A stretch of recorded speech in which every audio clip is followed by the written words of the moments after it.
Hello chess friends and welcome to another video here from our playlist of Viswanathan Anand games, the true legend, the chess legend, Indian player, which makes really beautiful games. And let's see this game. He's playing against Sergey Karjakin, and this game was played in Wijk in 2006. Sergey Karjakin here is playing with the white pieces. Sergey Karjakin is another very strong chess player. I mean, he has challenged Magnus Carlsen for the World Championship, and so he's a former winner of the candidates tournament, a really strong player.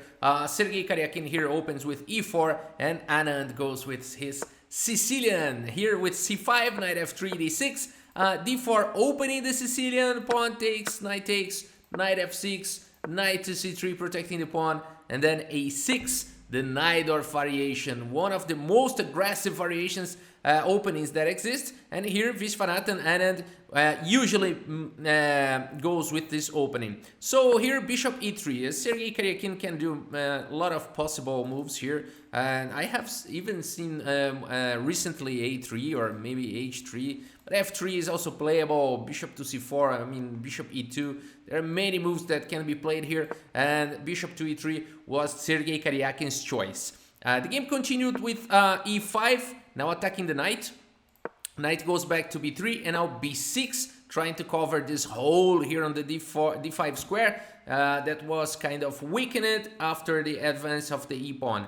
The game continued with f3, just protecting the pawn and preparing to push g4 on the king side, and now bishop to e7, just developing and intending here to castle. The game continued with queen to d2, developing the queen and preparing to long castle. And so here we go, castles and long castle, and then we got it. Opposite sides and castling. So this is gonna be a really aggressive game.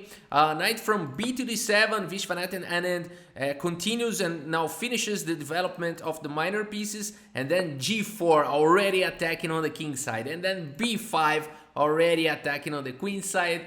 Yes, this is really amazing. g5 and then b4 attacking the knight, so not retreating the knight, but attacking the knight, and the pawn would be attacking the queen, so it's possible to play this way. Knight goes to e2, just protecting the knight, and now knight goes to e8, just putting the knight into safety, and then f4, just giving more support to the g5 pawn and pushing pawns on the king side. a5 here was played by Anand, f5 attacking the bishop, and yes, what do you do here?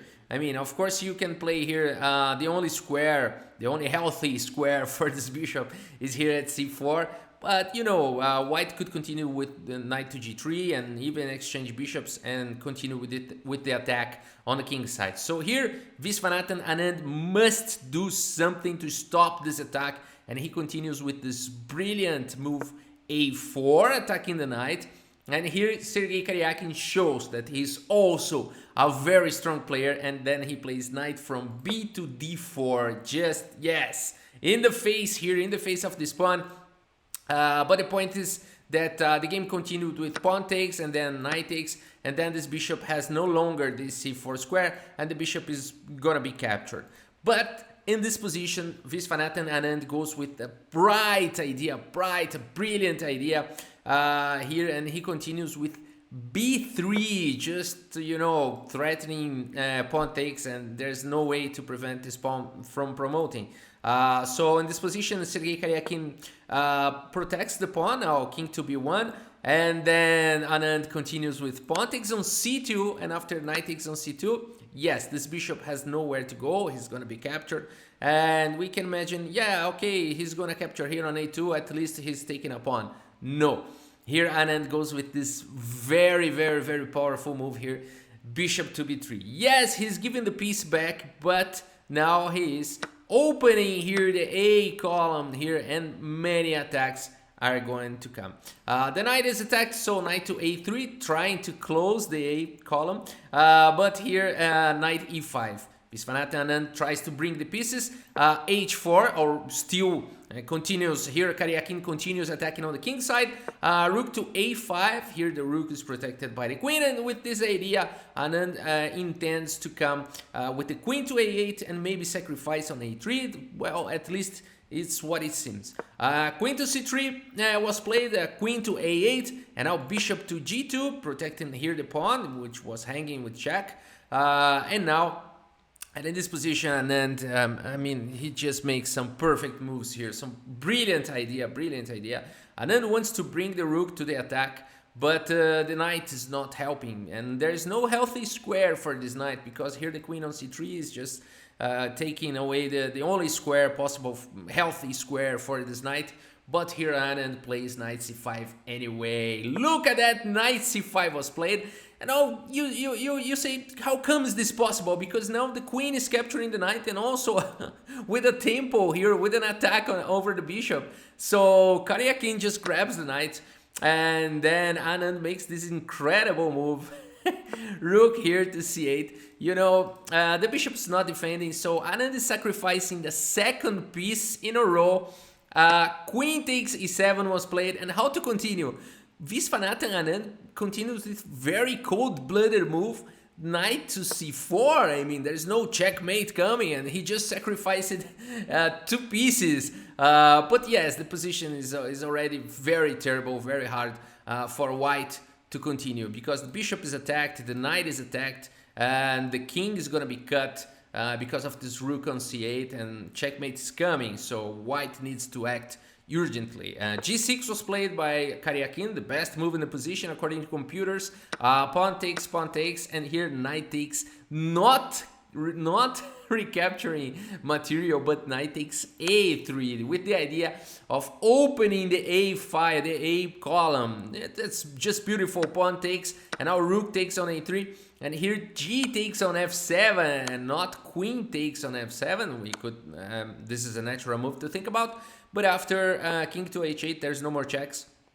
And there is no way to avoid the checkmate is coming. I mean, you can play bishop to d4, and now preparing to checkmate, and also guarding here the a1 square.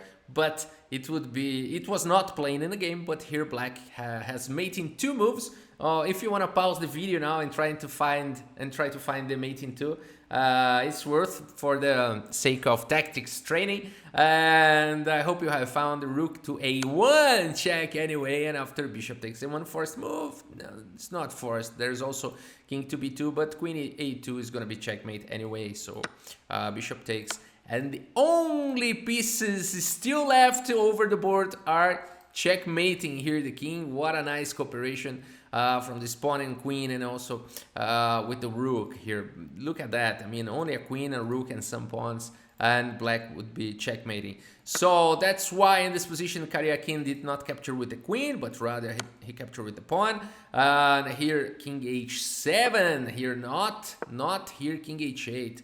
If king h8, then Karjakin could have played queen to e8 check, and after rook takes, pawn takes, bringing another queen, and then queen takes, and bishop to d4, then maybe white can handle this position, because, you know, 2 rooks can fight against the queen, 2 bishop are slightly better than the rook, and the king is safe now. So and white could have some counter chances. So not king to h8, but king to h7 was played by Anand. The game continued with the best move here in the position, f8, promoting to a knight, giving check, and trying to decoy the rook from this powerful c column.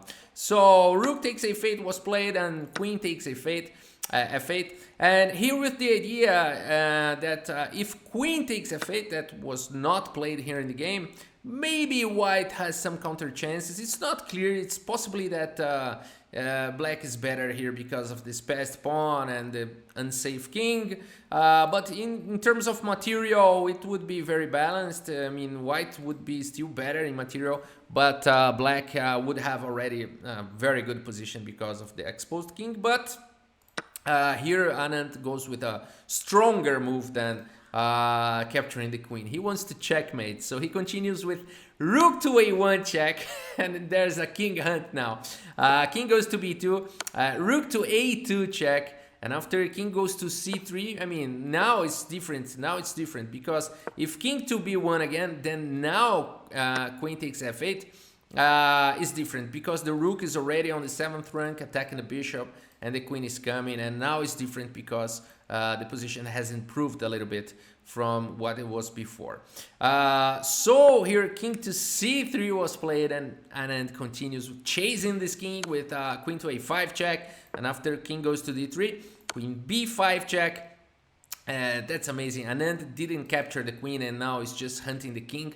The king continues with king to d4 and now rook to a4 check, and after king goes to c3, simply queen c4 check, and was in this position that Sergey Karjakin resigned the game. He resigned because there's nothing else to do here in this position. I mean, king to b2 and queen c2 is immediately checkmate, and if king goes to d2, then rook a2 check, and after king goes to e1 forced, then queen e2 checkmate.